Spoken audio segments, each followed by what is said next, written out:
hemos vivido un año muy complicado en el tema del desempleo. Cambiamos los patrones de consumo en relación a las compras físicas y las compras, a mudar a la parte de las compras en línea. La brecha entre el consumo en la demanda agregada migra y se hace más grande con el consumo electrónico. Nos encontramos con una alta influencia de las redes sociales como fuente primaria de información, que dio pie también a la generación de información de falsa, las famosas fake news. También estos cambios tan fuertes que se presentaron en unos paradigmas en relación a la educación y al trabajo, que aparecieron nuevos conceptos como el trabajo a distancia, el home office, eh, la, la, toda la parte de la educación remota, el desarrollo de las comunicaciones a través de las diferentes plataformas. Todo esto vino a ser un choque muy fuerte en la sociedad mundial, no nada más de nuestro país. Como consecuencia de todo esto, vivimos un freno a la actividad económica nacional e internacional.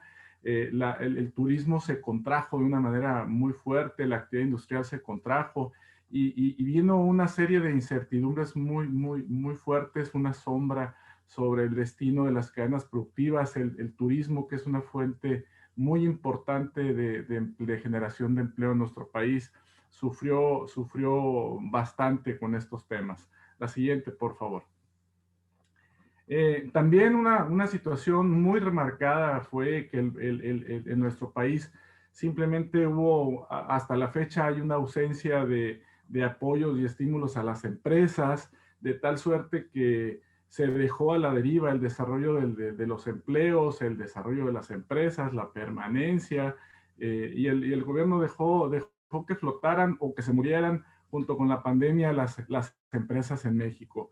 Los programas realmente que vinieron a soportar un poco el proceso de esta crisis, pues fue propuesto por la banca en general, a través de los esquemas de diferimiento de pasivos, a través de las reestructuras crediticias, y básicamente eso es lo que ocurrió como un apoyo. Por otro lado, pues también esto generó una contracción del sector de la construcción.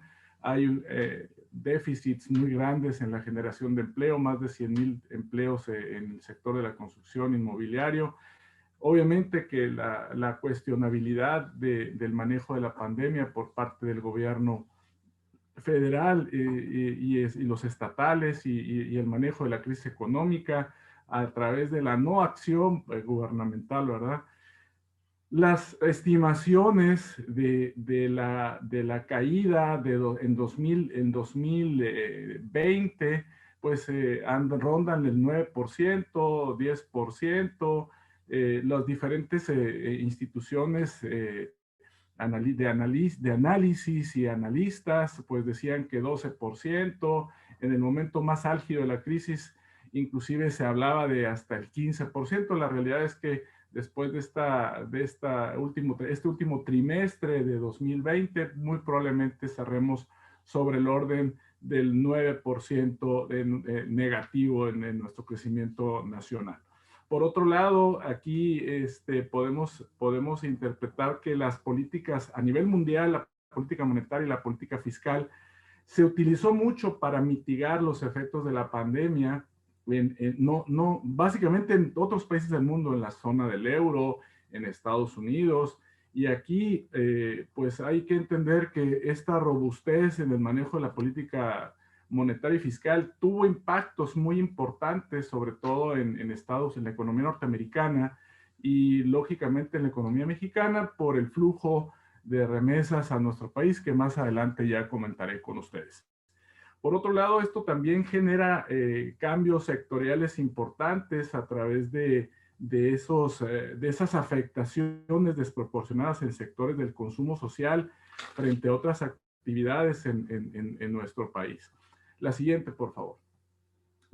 Por otro lado, también aquí hay un cambio en la demanda en los diferentes sectores, de tal suerte que si nosotros analizamos los diferentes sectores, pues las afectaciones cambian. El sector automotriz se vio más afectado o menos afectado que el sector turismo. El turismo de trabajo se ve más afectado, por ejemplo, los hoteles turismo de negocios tuvieron una caída sin precedente en 2020. Todos los que nos dedicamos a hacer empresa y que teníamos viajes de negocio, simplemente lo sustituimos por lo que estamos haciendo y viviendo a través de reuniones vía remota, y la economía siguió funcionando a través de la actividad digital, menos actividad presencial, más actividad digital, y esto pues trae una serie de consecuencias en la derrama económica del turismo recreativo y el turismo de negocios. Por otro lado, los mercados se proveyeron de mucha liquidez al tener una política monetaria muy activa, principalmente en la zona del euro y en Estados Unidos. Una primera medida que vimos y empezamos a observar es que la Reserva Federal en Estados Unidos empezó a reducir las tasas con el objetivo principalmente de abaratar el costo de financiamiento y de estimular la demanda en Estados Unidos. Esto permitió que la actividad económica en Estados Unidos y lógicamente en el mundo, ya sabemos que si a Estados Unidos le da una gripita, a México le da un resfriado, pero en este caso nuestro país ha mantenido ese nivel de incremento de las remesas y hemos mantenido ese nivel dinámico en las exportaciones por estas medidas importantes de la Reserva Federal. Estas reducciones han tenido impactos sin precedentes. El Banco Central Europeo también recurrió al rescate de las actividades económicas importantes, entró a los mercados, empieza a comprar activos y en la recompra de activos le permitió operar de una manera muy importante en los mercados europeos. De enero a octubre ingresaron por concepto de remesas a nuestro país cerca de 33.564 mil millones de dólares a nuestro país. Por esta parte, esto representa un 10.4% más ingresos de remesas a México contra el año 2019. En noviembre tuvimos un 15% más de recepción de remesas contra 2019. Hay que hacer la aclaración, los ingresos de remesas no son ingresos productivos, los ingresos por remesas no son medallas que se puede colgar el gobierno, los ingresos por remesas son ingresos que generan los connacionales en el extranjero, principalmente en Estados Unidos, y que envían a los hogares mexicanos para continuar con el consumo aquí en México. Lamentablemente el gobierno lo ha manejado como si fuera una medalla conmemorativa, haciéndose prácticamente dueño del logro de que crecieron las remesas. Ahorita voy a concluir con este tema. Entonces, también aquí el tema de las remesas aumentó en términos reales un 20.3%. La siguiente, por favor. Por otro lado, se espera que la economía mexicana sea de las que más lentamente se recupere en el mundo. Aquí más adelante voy a comentar, tenemos espacio fiscal dado la gran liquidez que tenemos en nuestro país y esperamos recortes importantes todavía en las tasas de interés para 2021.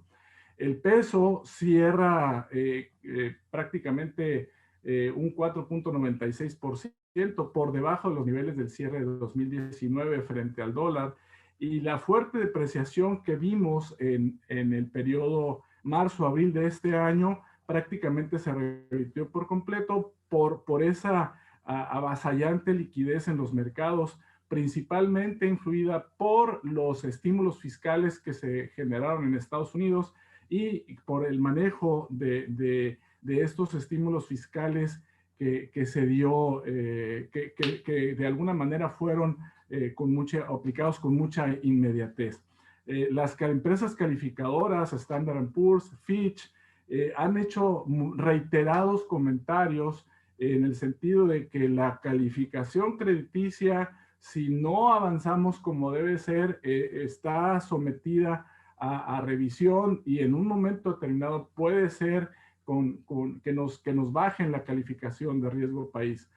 La parte relacionada con la relación China-Estados Unidos, a principio de año había cierta incertidumbre, se mantiene de una manera firme y bueno, la zona europea se estima una contracción económica en el cierre del año, en el último trimestre del 2020 y en el primer trimestre de 2021, ante la necesidad muy, muy importante de implementar las cuarentenas.